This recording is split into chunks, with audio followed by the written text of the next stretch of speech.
This is Radio Free Pro Wrestling, your home for smart and stunning wrestling debates with lifelong wrestling fans, Shawn and Ashlee. Let the debate begin.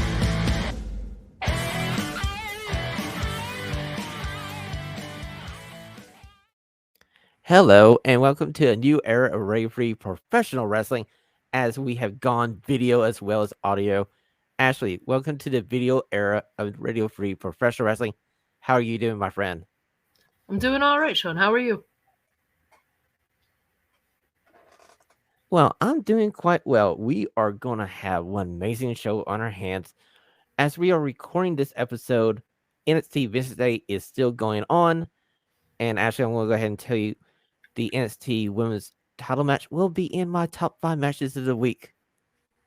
Oh, yeah, I have quite a few in there myself, so. But let's go ahead. We'll start off at the beginning. We'll get you guys caught up with the news of the week in our control center.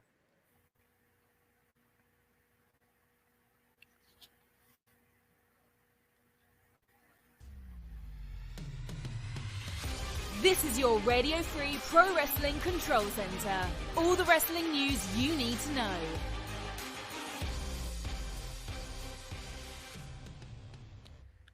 Okay, Ashlee, first story of the week. This is Shawn needs to learn how to do that better. The first story of the week. Okay, so first story of the week, Ashlee. As I was talking about NXT Wednesday, one of the announcers wasn't there this evening. It was Booker T. Booker T went onto Twitter and announced that he had to go have some medical procedure done, and he will be missing the next few weeks of NXT TV. He says everything is well. He hopes to be back soon. And they had Wade Barrett to fill in on Vengeance Day with Vic Joseph tonight. And I got to say, Vic Joseph and Wade Barrett are a good pair to have calling this Vengeance Day pay-per-view if you haven't watched it yet. Yeah, no, it's a good replacement, and obviously all our best to Booker T and hope for a speedy recovery so he can get back soon. Exactly. Again, love the five-time WCW champion and the two-time Hall of Famer. So my next story for you, Ashlee. Jim Ross went onto Twitter during the previous week announcing that he had surgery on his hip for cancer. We just want to wish Jim Ross a speedy recovery and hope to see him back calling AEW main events in the near future. Yeah, this seems to be another spot that he's had, so hopefully he can recover soon. Obviously, we want to wish him well and see him back soon as well. Okay, so my third news story of the week, we're going to update the Vince McMahon WWE lawsuit chaos that's going on, as now the federal government is investigating Vince McMahon. Now, previously last summer, they issued a search warrant and subpoena for his phone, and it was announced by the Wall Street News Journal that they are investigating him for the alleged sex trafficking and other issues that were in the civil lawsuit that we've seen the week before. So this is just getting deeper and deeper for the WWE and Vincent Kenny McMahon. And also another side story, Ashlee. John Laurinaitis, through his lawyer, made a statement this week that he's alleging that he is a victim of Vincent Kenny McMahon, and in the same statement disavows the allegations that Miss Grant made towards John Laurinaitis, allegedly. And I gotta say, it's crazy for this guy to think he can play the victim card. Yeah, I'm not exactly sure about all of this, so I'm glad this investigation is happening, though. It definitely needs to be occurring. Exactly. I had a feeling that this might be the way it was going to go. And I feel like it was the only way that we could see criminal charges go towards Vince McMahon. I didn't think that Miss Grant would go the criminal route because it takes, unfortunately, in the United States legal system, it takes a lot of money to fight a criminal lawsuit. The one source that could have the money to back this lawsuit up to fight Vincent Kenny McMahon is the federal government. Yeah, and with some of the stuff out there, I mean, if John Laurinaitis is alleging all of this, I don't know if he has something to contribute, which could also be potentially case breaking. But we'll have to see what's going on. But this is, like I said, I'm just glad it's actually being investigated. Like, this is exactly what needs to be happening. Exactly. Now, see, I have a feeling that Jordan Laurinaitis' statement for his lawyer is kind of getting him set up down the road if this federal prosecution goes forward to actually the trial phase. Maybe he can get the federal government to flip him as a witness, and he thinks he can get lesser sentence, maybe. But honestly, both these guys need to face the music.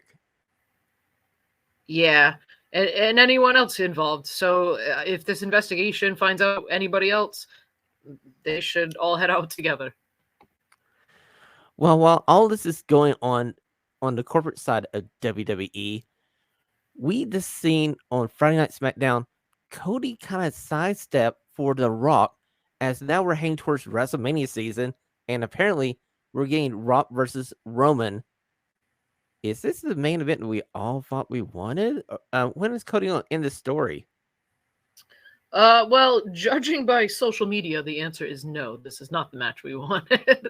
A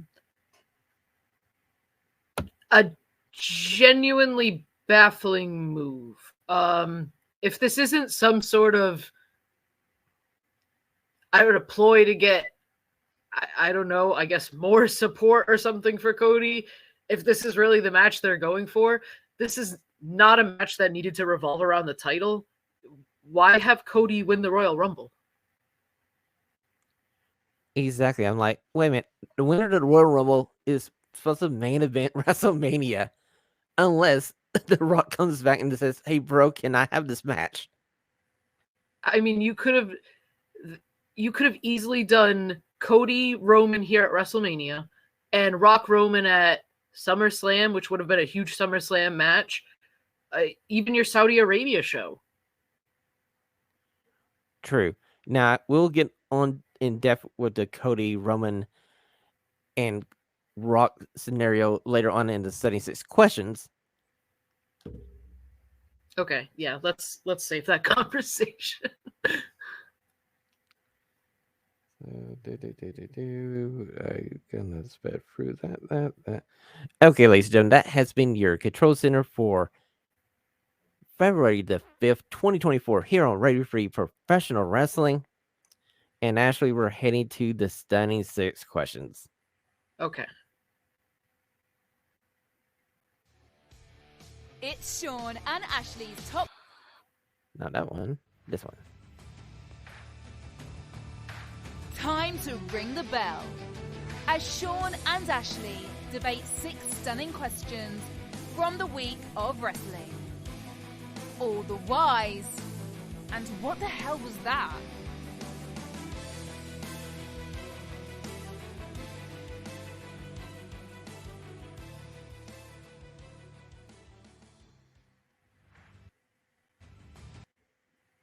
Okay, Ashley, my very first stunning question, as we're coming off to the Control Center, where we were talking about the Friday Night SmackDown ending, where we saw The Rock basically slide into the main event of WrestleMania. That clip on YouTube has over 300,000 dislikes. So much so, the WWE re-edited the package at the end and put it back on YouTube with a shorter version, where it cuts out a lot of Cody and The Rock's interaction. So my question for you, Ashley, what do you think about the backlash of this main event for WrestleMania, and when does Cody finish the story? This is very self-inflicted. You've built this whole thing up for 2 years to have Cody win the Royal Rumble, to then just come out and be like, no, not now.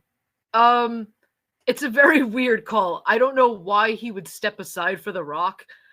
Even as a babyface, even as a good guy, you shouldn't be stepping aside from your championship challenge.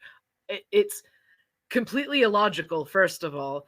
Second of all, it's a waste of a Royal Rumble win as it stands right now. If you're not going to have Cody take the main event at WrestleMania, what was the point? You could have, I don't know, you could have, switched it up, or, announce Cody versus Seth or something immediately instead of having him go right to Roman instead.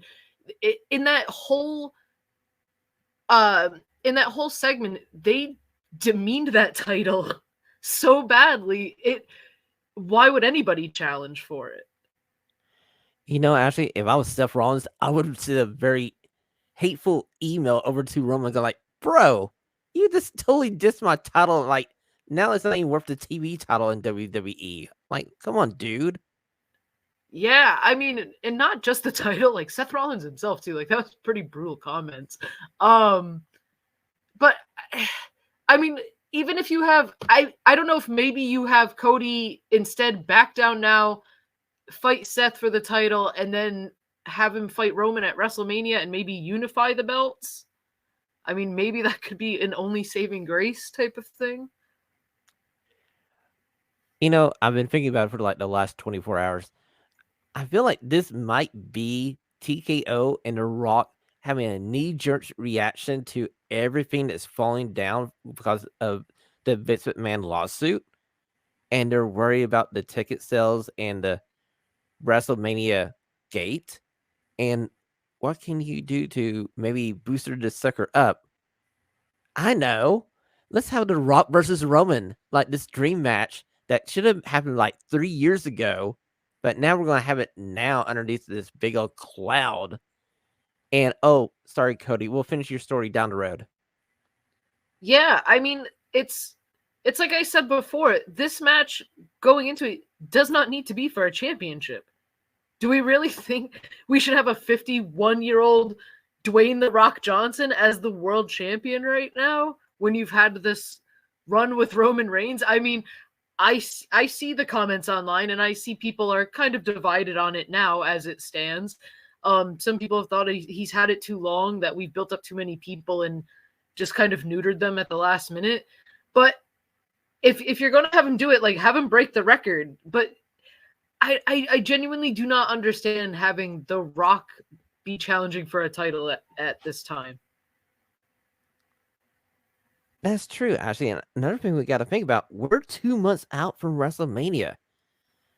Unless The Rock has been secretly clanging and banging for like the last 2 months getting ready for this match with Roman, he only has 2 months to get into wrestling shape, in ring shape, to do a main event match with Roman. Plus, like, I'm sure he's got Hollywood stuff lined up. Everything's back on. He's doing projects again and acting again. So, I mean, it's kind of makes the match more predictable in a way. True. I mean, like, you're going into this main event with The Rock and Roman. I would safely say 95% of people are going to put money on Roman Reigns to retain this title, and The Rock is going to disappear after WrestleMania. Yeah, I mean, very likely. And like I said, I genuinely do not understand, even being a babyface, backing down from a championship challenge. It was a segment that it made everyone all around look worse, except for Roman.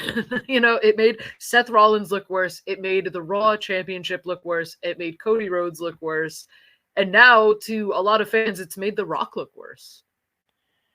Here's like last week we were talking about The Rock being this most beloved person. Like, everybody likes The Rock.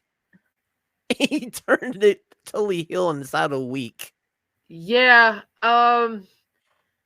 Like you said, I think it could be like a knee-jerk reaction to everything going on, but it's one of those things that you can kind of see the backlash and the I think fair criticism behind it, of the people that watch every week, that invest in it, that the men and women on screen who are there in and out every week. It's kind of a slap in the face to all of them. Rock just made Cody look like the younger stepbrother. Like, hey, bro, this nice new toy you have, I want to have it for a minute. I'll give it back to you, but right now I'm going to have my time and play with it. Yeah, and again, at a baffling time where it doesn't need to be happening right now. It doesn't need to be for the title. It doesn't even need to be at WrestleMania. Okay, so here's an interesting counterpoint. As Bully Ray was on Busted Open Radio, and he laid out another scenario for Cody to get the title, finish the story, but this time finish the story in Madison Square Garden, the same arena where Dusty Rhodes challenged for that title so many years ago, and for a moment or two thought he won it, but it was the first ever Dusty finish, and Dusty Rhodes never truly had that title. But in Bully Ray's scenario, Cody would go to Madison Square Garden, defeat Roman Reigns, and win the title in the same building as his dad had a chance to win the title. Which that sounds really cool. I can get behind that. If that happens, I want that to be a WWE special on Peacock. Yeah, I mean that would be great. Again, it would still kind of make the point of him winning the Royal Rumble a little moot. True, I get that actually, and I feel like we're in this scenario where we're across that bridge, and The Rock just put a torch to it and burn it down. We can't go back.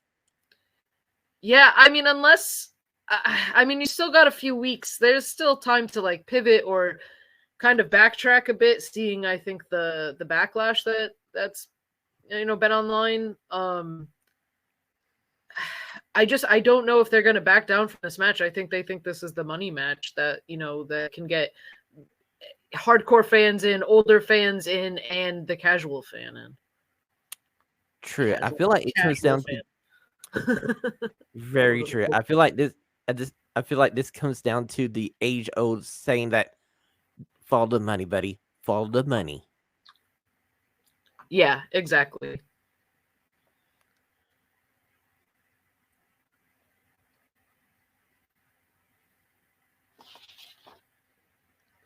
Okay, so standing question number 2, as we say in the WWE, my second question to you is, since The Rock has become part of the board of directors for TKO and seemingly has a lot of leverage and stroke inside the WWE part of it, are we worried about Triple H's future as the creative head of WWE?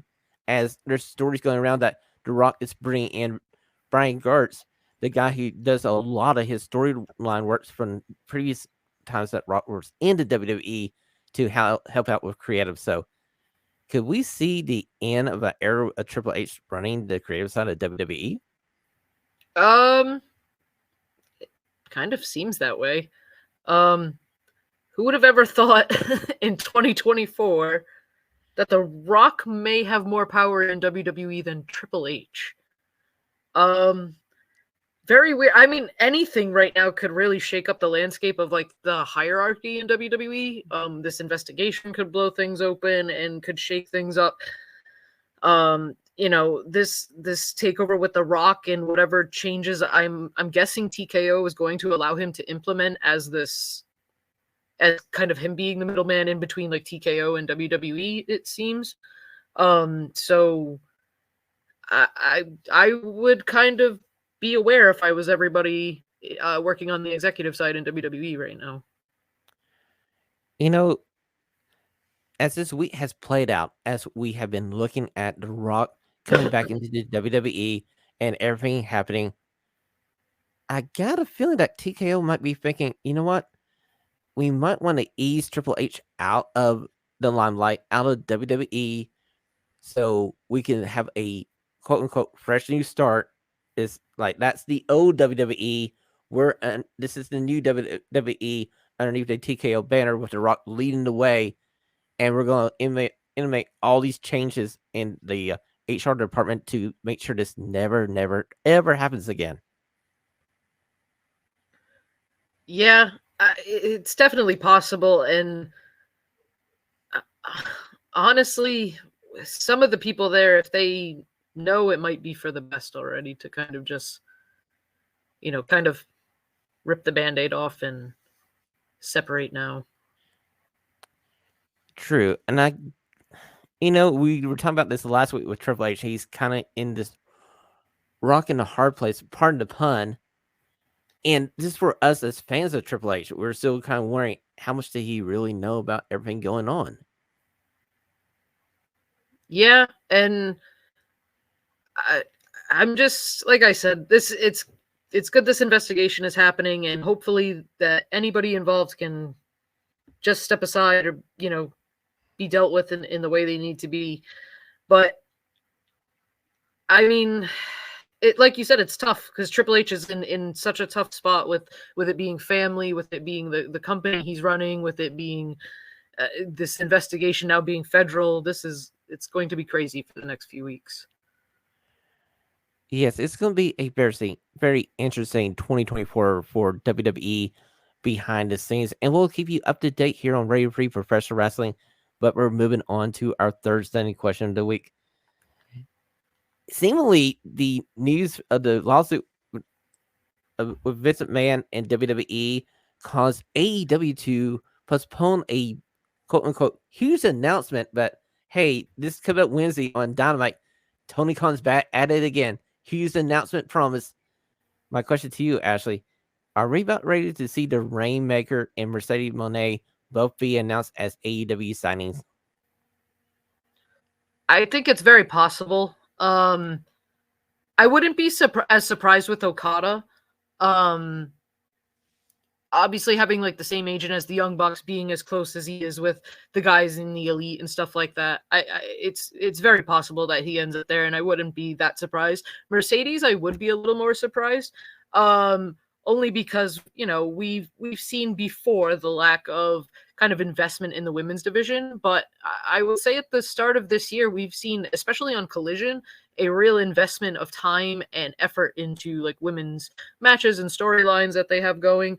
So bringing in somebody like that and having like kind of like, imagine starting off 2024 with having a Will Ospreay coming in, Kazuchika Okada, and a Mercedes Moné, like all divisions immediately impacted in unprecedented ways.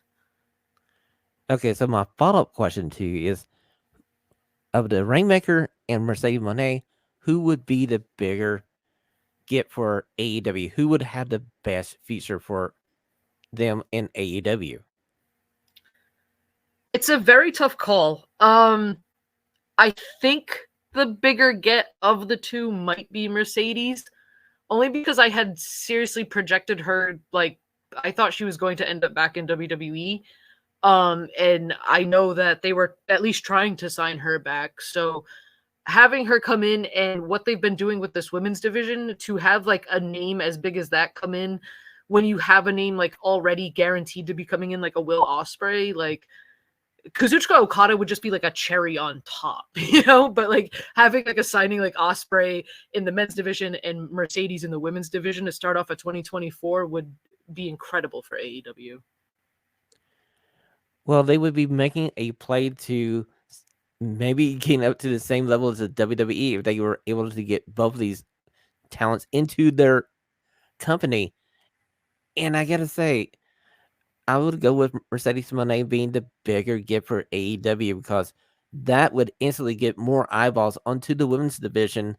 And we've seen in the last month and a half, AEW has gone out of their way to make the women's division more prevalent on their TV.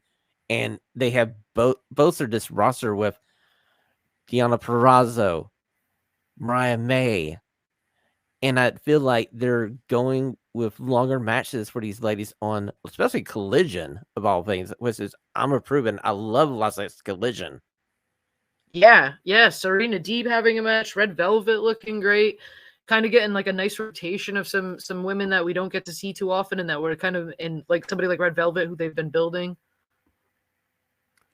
Very true. So we'll just have to keep our eyes on what is to come this week in AEW. So check back here on Radio Free Professional Wrestling next week, and we'll tell you what Tony Khan's big announcement is. Do you have a guess what this big announcement is? Tony Khan and his announcements. If it's not a signing, I'm hoping it is actually something worth getting everybody riled up for. Okay, if it's not a signing of Okada and Mercedes Moné. I want Daniel Bryan. I want the American Dragon to walk out there and literally on Dynamite TV find Tony Khan for using Twitter. Yeah. Like I said, he's got to be careful with these things because, I mean, we've seen some real stretches to be called a huge announcement. So It's got to a point where it's almost a trope of his now. It's like everything's a big announcement. I feel like he's going to wake up one morning and just announce on Dynamite, hey, I'm going to have like toast and eggs for breakfast. Big announcement. yeah, I was like, well, it has been a little bit since we've seen a graphic that says TK will have an announcement. So hopefully it actually means we have an announcement. Fingers crossed. We're moving on to our fourth stunning question of the week. And this is an interesting stunning question as Mick Foley is coming to his birthday. And for his birthday, he's saying he may want to have one more match, a death match with a certain Matt Cardona. Ashley, would he be for this match? I could see it being a very good match. Matt Cardona has been killing it on the indies for I would say the past few years. He's we've seen him have his death matches in GCW and stuff like that.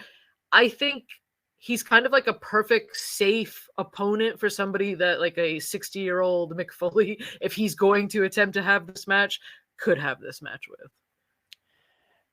When I saw this story come out, I was thinking the one place where this could happen is GCW. And Matt Cardona being the opponent makes total sense in the world. And I feel like Matt Cardona could lead them through a death match, safely through a death match, as you can possibly do a death match.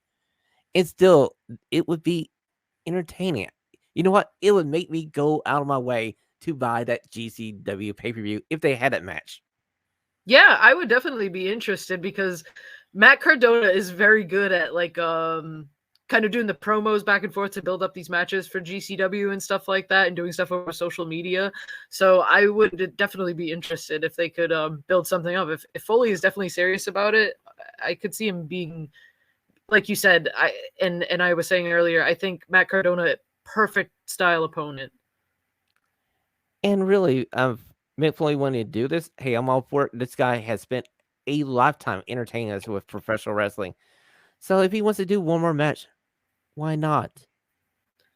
Yeah, I mean, it's not like he hasn't been hanging around, like for years and years, like some others. So I could see him getting into a shape and a place where he could at least have one more match.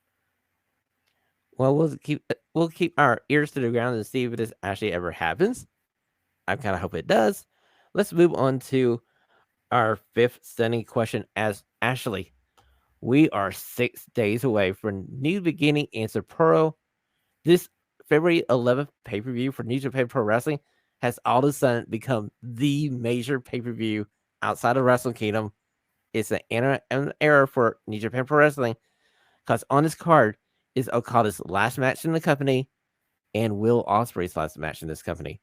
So which match are you most looking forward to seeing? Is it the United Empire versus Bullet Club inside the steel cage? Or is it the Ace versus the Rainmaker one last time? I mean, they're both so significant, but like a cage match for the first time in 20 years in New Japan, that's insane. But I mean, it's so crazy that President Tanahashi here is going to be taking on Okada in his last match too. These are two of the most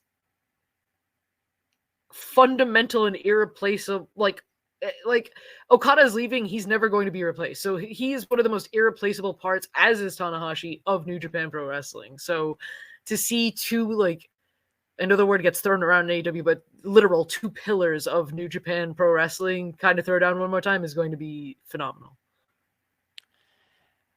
I've been debating this question for the last 24 hours after I posted it to you. And honestly, I want to see both matches. Yes, I know that's a crazy way cop out.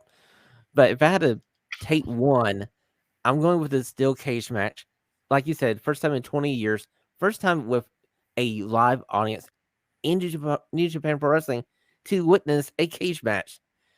And I feel like this match is going to be the semi-main event, and we know that Ace versus Rainmaker is going to be the main event to close the show out. Yeah, and absolutely. And you know both guys are going to leave it out there. Exactly. I mean, they're both going to try to steal the show, and I gotta say, there won't be a dry eye in that house after Okada beats the Ace one last time, because I doubt they're going to let the Ace have this victory. Yeah, no, I could definitely see Okada winning. And like you said, everyone is going to be a mess. The crowd, announcers, Okada, everybody in the back, the post-match comments are going to be just insanely sad. It's going to make a very long February the 11th, because this happens about 4 o'clock in the morning Eastern, and it's also Super Bowl Sunday.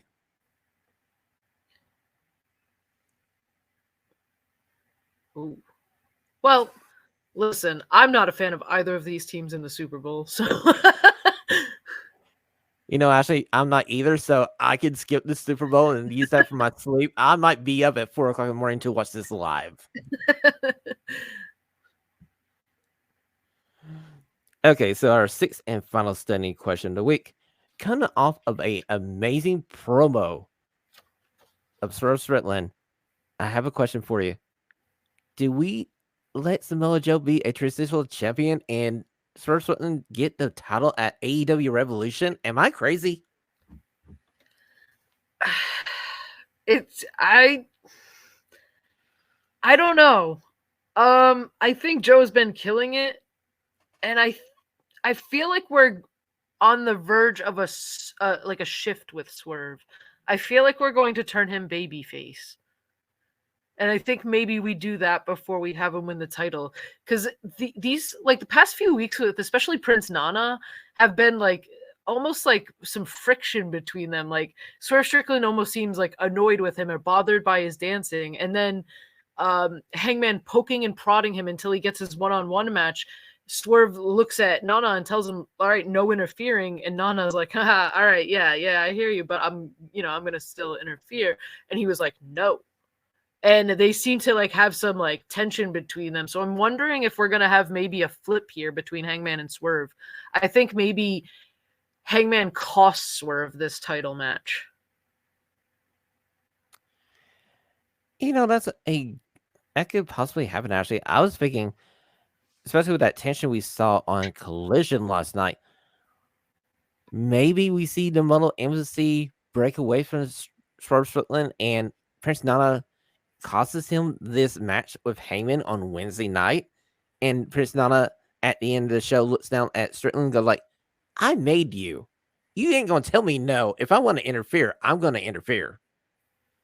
Yeah, I could even see it happening like accidentally. Like Nana goes to try to help Swerve without Swerve's approval, but it backfires and costs Swerve, and then that causes Swerve to have more tension with Nana.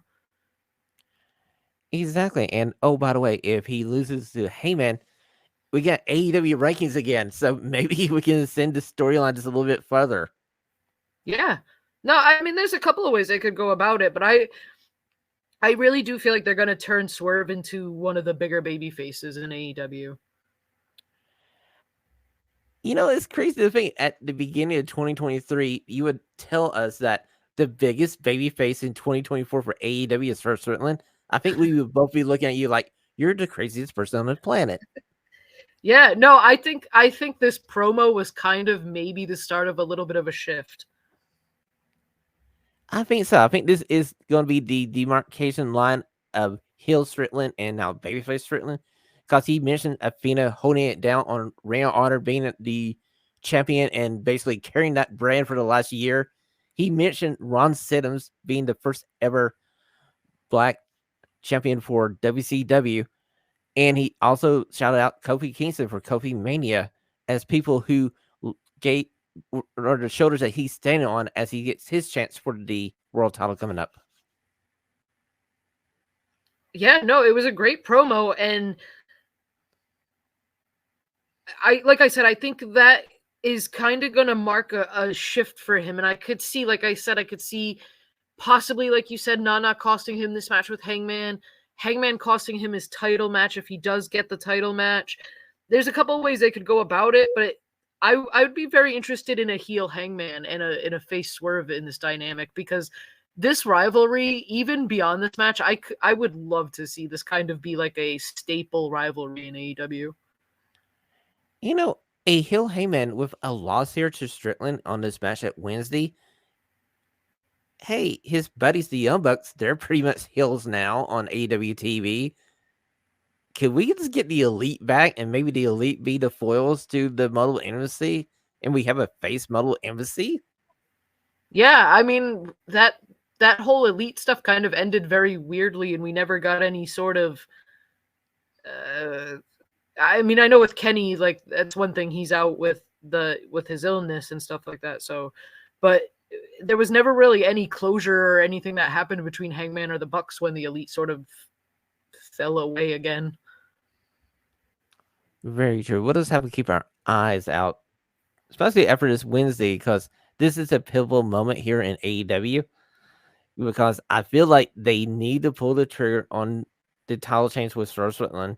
I love Samoa Joe, but the crowd is still super hot for Strickland, and you might want to hit it when it's hot. You know what I mean? Yeah. No, I exactly. And it's sometimes with AEW, I feel like they do miss that, so they might want to jump on this one. I have to see how it plays out, but either way, I wouldn't be surprised. But this year, I know Swerve Strickland will be champion at some point. Like you know what? We said that in our big bold predictions for 2024 by the end of the year that Strickland was going to be the AEW World Champion. And honestly, if he's not, we're going to look back and go like, Tony, what did he do there? Yeah, no, he needs to be champion by the end of the year. And there's like Samoa Joe is a great champion, but I don't want him to have like such a short reign, but I could see him still having like maybe like a 4 or 5 month reign as champion before dropping it. Maybe you do like Double or Nothing, or maybe even All Out for a switch. True. I think you could kick it down to at least Double or Nothing, and they could have a match at Revolution and Hangman costs Strickland the opportunity for the title. Then you can have like a 3-way at Double or Nothing, and I feel like that would be an interesting way to go with a storyline. Yeah, I mean, interesting that there's. I like this kind of. I like this title picture we have right now. Yes, AEW's main event scene, and oh, by the way, the AEW women's title scene has drastically improved since 6 months ago. I mean, like, they have got back into gear. I feel like they found the matchup formula again to make AEW must-see TV. Yeah, no, I agree. The Tony Storm killing it as the women's champion, and Samoa Joe, just still so great after all these years. It's phenomenal. Well, we're going to end these 76 questions here on Radio Free Professional Wrestling for this week. We are moving over to mine and Ashley's favorite segment of the show. It's our top 5 matches of the week.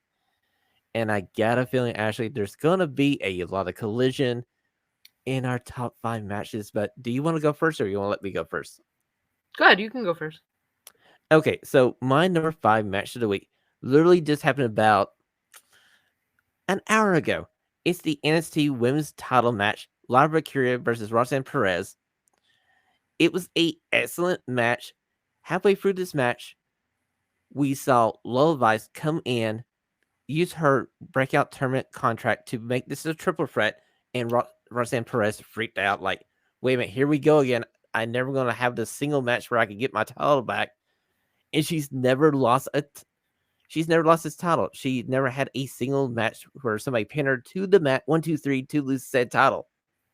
And unfortunately, that continues because Lyra Valkyria nails Lola Vice with her Night Wish finisher, which looks like a Tiger Driver, which looks pretty cool because it used to be Lyra Valkyria's finisher was a top rope dive. and I'm happy that she changed the sucker up. But go back, watch this match because Roxanne Perez hits a side Russian leg sweep DDT combo. And I'm like, dude, that was sick. Awesome. I feel like we're going to have a lot of women's matches on our top 5 this week. You know, that could be a theme too here, Ashley. Let's go ahead and see what your number 5 match of the week is. All right. So number 5, I went with Deonna Purrazzo and Taya Valkyrie from Dynamite. Oh my word. How Deonna Purrazzo got her into that submission hold at the end of the match where her arms are up behind her neck. I like, my shoulders would pop out of the socket. I'd be tapping out real too. Yeah, no, kind of a match that they gave a little bit of time to, so that was nice. They had quite a few minutes to work. Taya Valkyrie is somebody that we kind of only saw prominently in that feud with Jade that she had for the TBS title, but hasn't really been used as much since. So to see her kind of go out and have a nice showcase was really good. And Deonna Purrazzo continuing to build towards her match with Toni Storm looks great. True. And oh, by the way, this Wednesday on Dynamite, we get to see Toni Storm, as she would put it, a warm-up match with Red Velvet, and Deonna Purrazzo is going to be on commentary for this match. Of course, nothing's going to happen. Nothing's going to happen. Don't worry about that. Okay, so I'm going to go to my number 4 match of the week. I'm going over to Progress. They put up their latest chapter, and the first match is Leon Slater versus Mustafa Ali. And boy, this was a fun opener. Now, Leo Rush has signed with TNA back in the fall when TNA was over in England for their tour, and he's going to come over to TNA here in 2024. And he gets a win here over Ali, which was kind of cool to see. And after the match, Ali puts him over and says, hey, I'm going to see you in TNA here. So I got a feeling we're going to see this match rerun in TNA down the road. But oh, yeah. Ali's been all over the place, and he's been kind of killing it everywhere. I've seen a couple of these indie matches he's had. But hey, if you want to see some cool wrestling, it's like $9.99 for Progress on Demand Plus. Go sign up for a month. Check this out. This was kind of cool. So what was your number 4 match of the week? All right, so number 4. I went with another women's match from AEW. Crazy what happens when you give them more than one a week, huh, Tony? Serena Deeb, Queen Aminata from Collision. Queen Aminata just killing it every week she's had. Hopefully we'll see a graphic for her soon if she keeps this up. But Serena Deeb continuing to look great upon comeback, and this was like a really good, like, technical women's match. Okay, so I literally tweeted out after this match, I feel sorry for anybody who failed to see this match because these two ladies just kicked a lot of ass, and it was technical wrestling, and Serena Deeb made Queen Anna look great. And I mean, Queen Anna has had great match after great match for the last month and a half. We've been here pounding this desk for Tony. I know you signed Brian Keefe to a contract. We need another AEW All Elite graphic, and it should be Queen Anna. Yeah, especially these past like 6 weeks, she has more than earned a spot. I know she ain't had a victory yet, but all these matches she's been in, she's felt right at the same level as whoever's across the ring from her. Yeah, and to stand across the ring from somebody as well regarded as Serena Deeb and as great and in-ring and technical as Serena Deeb is, and to have that good of a match with her, they definitely need to be talking some numbers with her right now. True. If you haven't seen this match, go out of your way to watch this one because it was a Matt classic. This brings me up to my number 3 match of the week. And I will stay in Progress because we got to see Sunshine Machine versus the Grizzled Young Veterans. The Grizzled Young Veterans made a return to Progress, and this match was a banger. And Sunshine Machine almost taps out to Grizzled Young Veterans, but they were lucky to reverse it and get the pinfall victory. And after the match, the Grizzly Young Veterans put over Sunshine Machine, the longest reigning Progress Tag Team Champions of all time. And it was just great to see the guys in Grizzly Young Veterans back in action and not being a part of the dyad. Yeah, no, another team I've been seeing kind of popping up all over a couple of different promotions and putting, like I love this. Like I love when you see like that these guys have so much success, especially after like having been let go from WWE. So to see them around just killing it everywhere is great. Okay, Mustafa Ali, Grizzly Young Veterans, they are three talents that the WWE dropped the ball with, because look at what they've done since they left the WWE. They're basically selling out places. They're having banger matches, and you guys had these guys here, and you just couldn't do anything with them. I know. I'm so looking forward to Mustafa Ali in New Japan. I'm just, you know what? As he says, in Ali we trust. In Ali we trust. Yes. So, Ashley, what is your number 3 match of the week? All right, number 3 from Dynamite. Let's give Hangman Page an award for Booker of the Week for booking Swerve Strickland and RVD in a hardcore match on Dynamite. We dropped some hints. We kind of figured it was going to be RVD, but still amazed at the shape he's in for his age. Oh, my word. I have a bone to pick with anybody who goes online and says RVD is over the hill. He can't do what he used to do. The dude still can go. He does all the traditional RVD moveset. What else do you want this guy to do? Yeah, no, I thought he looked fine in ring. He looks he's older. There's no getting around like the age thing, but he's still shredded. He looks great.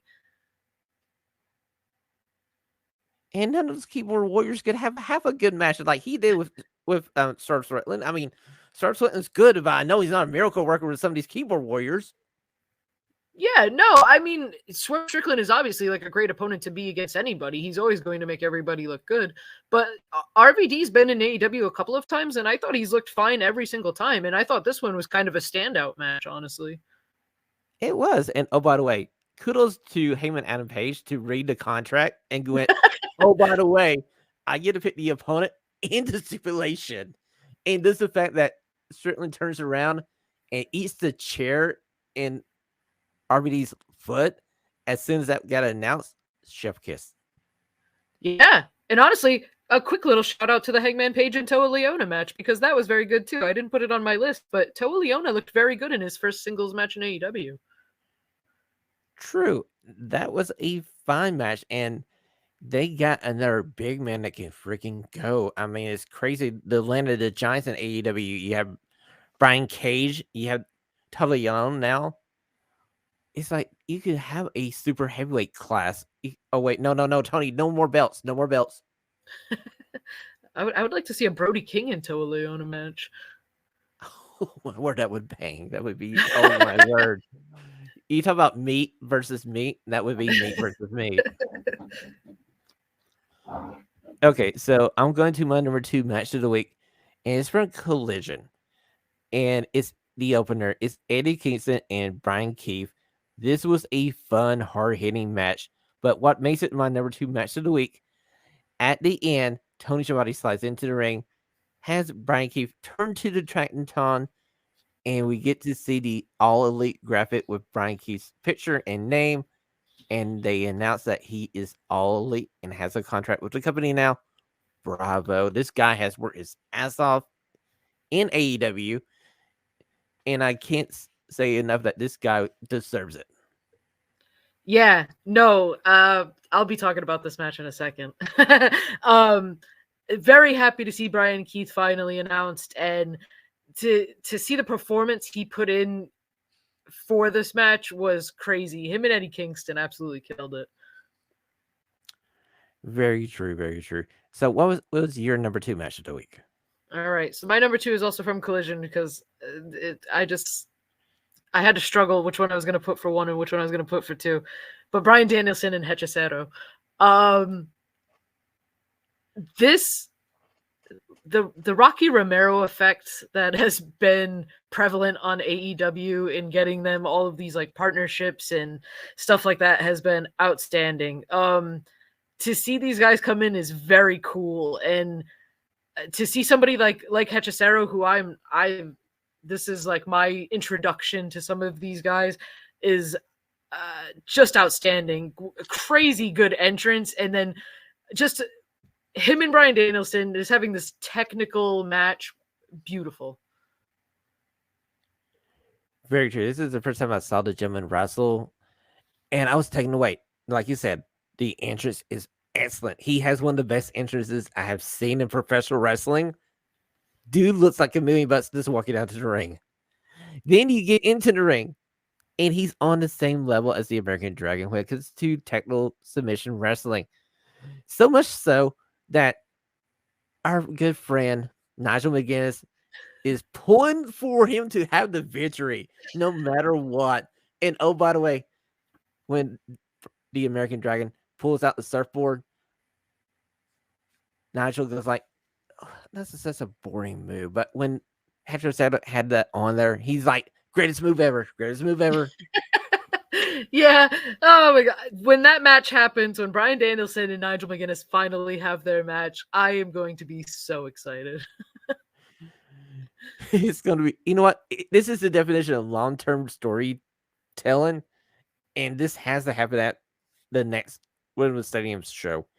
It has to. But you know what? I want to see Hector Stable have another match on Dynamite or Collision, because if you haven't seen this guy wrestle, go check that match out.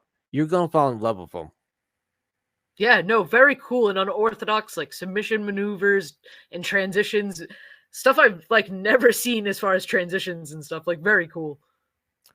You know, there's things in there where I feel like Nigel, Tony Schiavone, and Kevin Kelly, they're looking at each other like, what do we call this? I don't know what this is, but it looks cool. I feel like even Bryan Danielson felt that way. Yeah, he kind of had a look on his face like, man, I got lucky, and man, this guy's good. I may not want. Wait a minute, I want another match with this guy. Yeah, let me have this match again. I can do better. Yeah. Okay, so we're up to my number one match of the week. And no surprise, it comes from Collision. Collision was a 5-star show. And I'm going to the main event.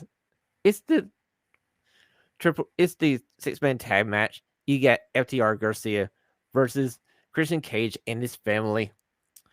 And I got to say, the star of the show is Daniel Garcia. And if Daniel Garcia does not get the TNT title shot at Revolution, there needs to be a revolution. Yeah. 2024 is definitely going to be the year of Daniel Garcia in AEW. They need to push him to the moon because he has it, man. In ring, his personality and promos have developed so much in his time in AEW. He's put it together, and they need to get one of those kind of like mid-level titles on him. Very true. And you remember back in the fall, we were kind of worried when they broke up the Jericho Appreciation Society. We weren't sure where he was going to go. And you fast forward about 3 months, the dude is on fire. Yeah, we've seen him kind of like under like the tutelage of Jericho, and I kind of think he had a little more success when he was partnered with Menard and Parker solely. I think like his development with them from his Red Death gimmick into kind of like a more personality based thing was good. Jericho helped bring out the overly ambitious and overly confident version of Daniel Garcia. So now it's very interesting to see what somebody like FTR can develop in him. Very true. I'm all for this trio of FTR and Daniel Garcia. Just don't tell Cash that FTR is not in the tag team rankings, because he's kind of annoyed about that again. Yeah, there's some.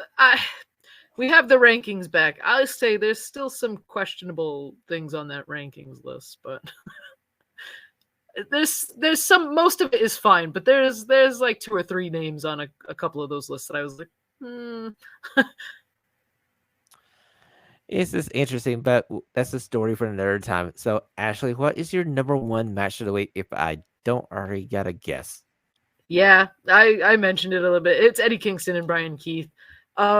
Hard hitting opener, like you said, and just the cherry on the cake at the end with Brian Keith getting the graphic and the acknowledgement. And honestly, I loved everything about that ending too, because then you had Bryan Danielson come out and interrupt Eddie Kingston, like congratulating Brian Keith, and again ignoring and walking right past Eddie Kingston, like in this like build up to the next Eddie Kingston Bryan Danielson match. So just a lot of like really good like storytelling stuff, along with this like really great moment for a young signee.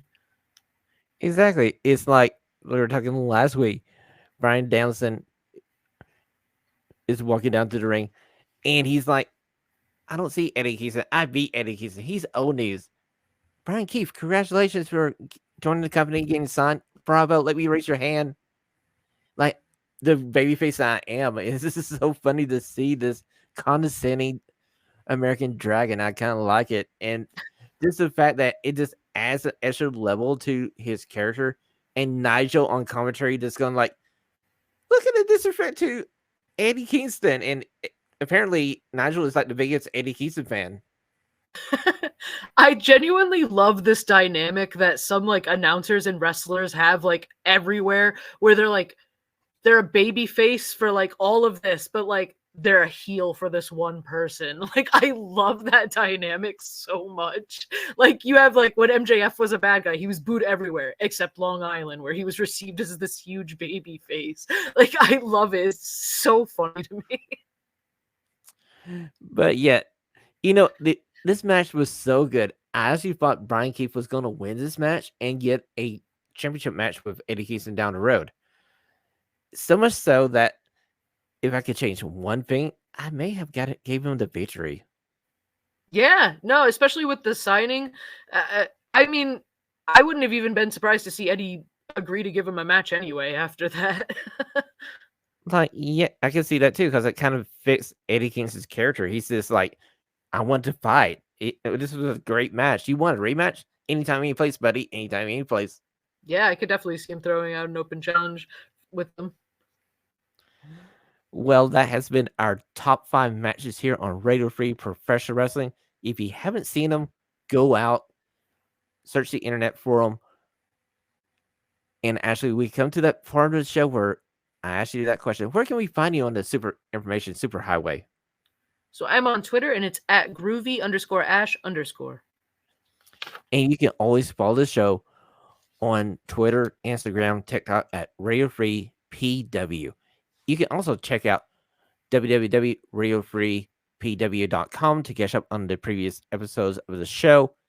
And Ashley, going forward, you can go to our YouTube channel. Let's type in Radio Free Professional Wrestling. Do us a favor, ring the bell, subscribe, and we're going to go forward with a little video action. And I gotta say, this was a fun episode. This is try out to see what it was like. And this might stay for a while. What do you think? Yeah, no, it seemed pretty easy.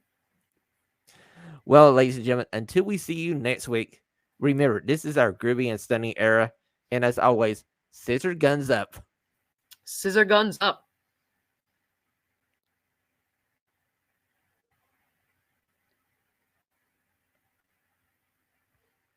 Oh, come on. Let me go down here too. Any other time let me do this. This story about Ogawa is insane.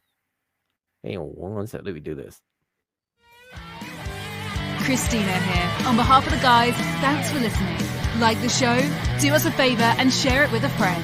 Have a stunning question?